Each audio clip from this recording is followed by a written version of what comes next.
a war that ended before most people finished breakfast. It lasted just 38 minutes.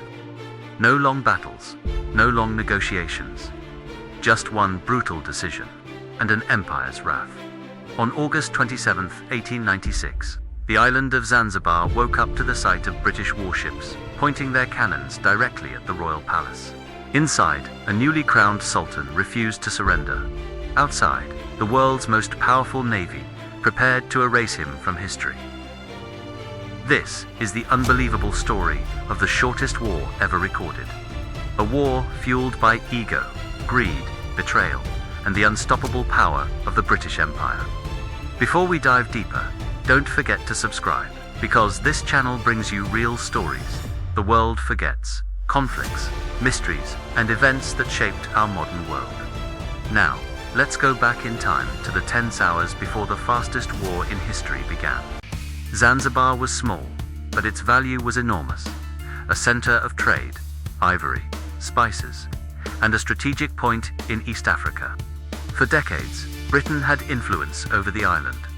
They expected the next sultan to be loyal, a ruler who followed British interests. But on August 25, 1896, everything changed. Sultan Hamad bin Thawani suddenly died inside the palace. Officially, natural causes. Unofficially, whispers of poisoning spread across the city. And before Britain could react, the throne was taken by someone they did not approve of. Khalid bin Bargash, ambitious, young, and bold, rushed into the palace with armed supporters.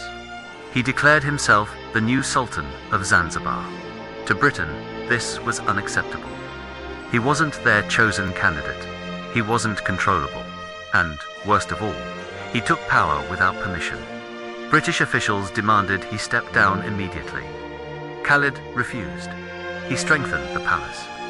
He gathered 2,800 loyal fighters. He positioned heavy artillery near the beach. He was ready for war.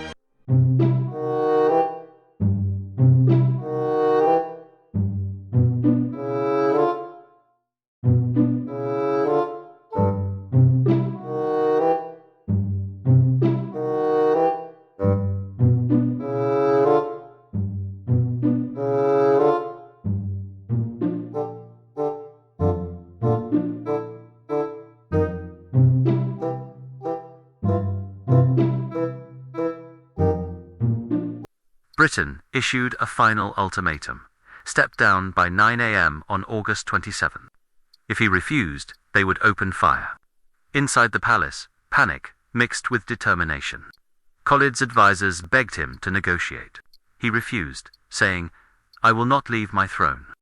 I will fight." He believed Britain was bluffing. He believed they wouldn't dare attack. He was wrong. Inside the palace grounds, cannons were loaded, rifles distributed, barricades built, loyal soldiers stood guard. Musicians stopped playing.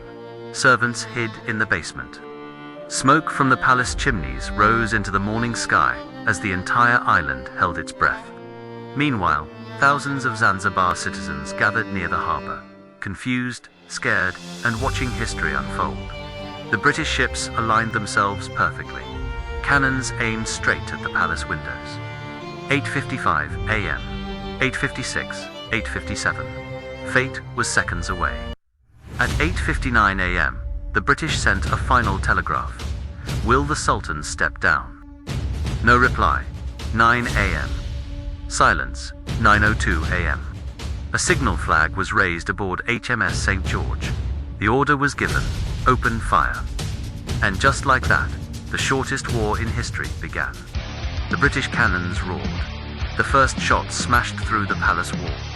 The second blasted the main entrance. The third collapsed an entire wing. Dust, fire, screams, chaos erupted instantly.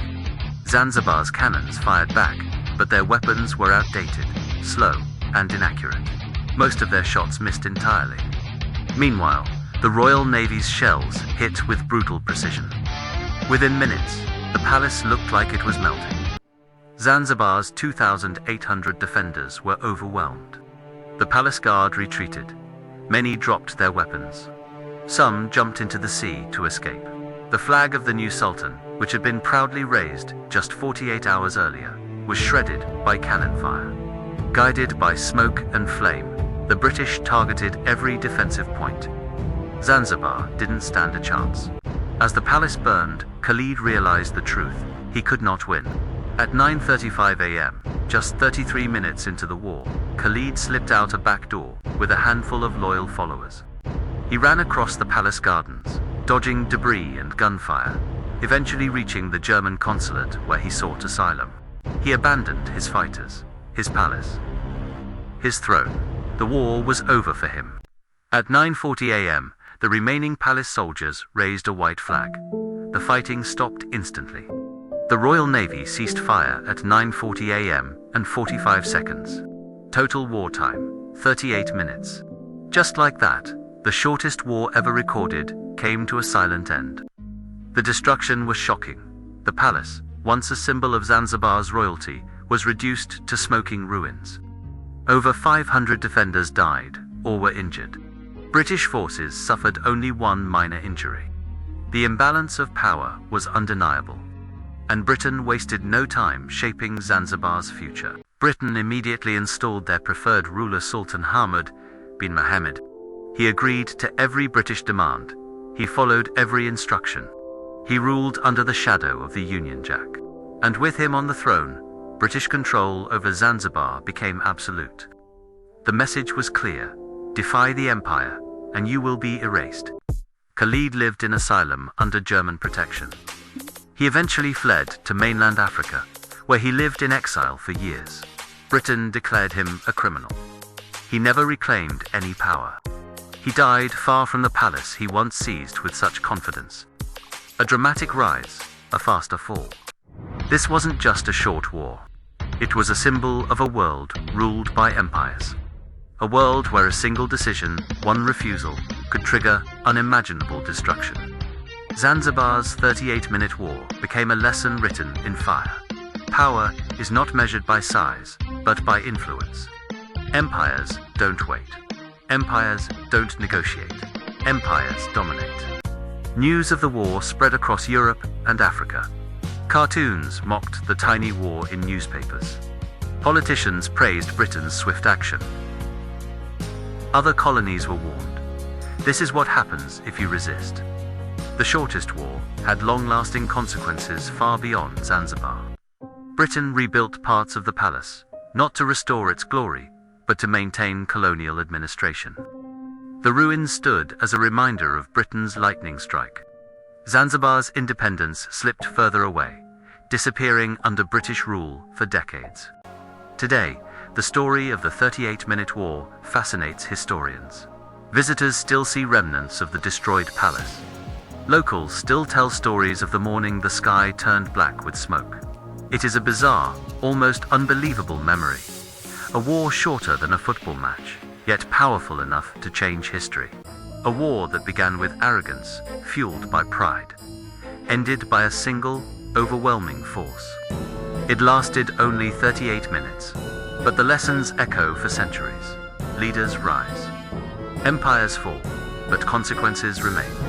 This story is not just about Zanzibar. It's about how fragile power truly is. If you enjoyed this dramatic journey into history's fastest war, make sure to subscribe, like the video, and comment what story you want next. Because our world is full of forgotten battles, lost empires, and unbelievable events waiting to be told. Thank you for watching, and remember, history is never as simple as it seems.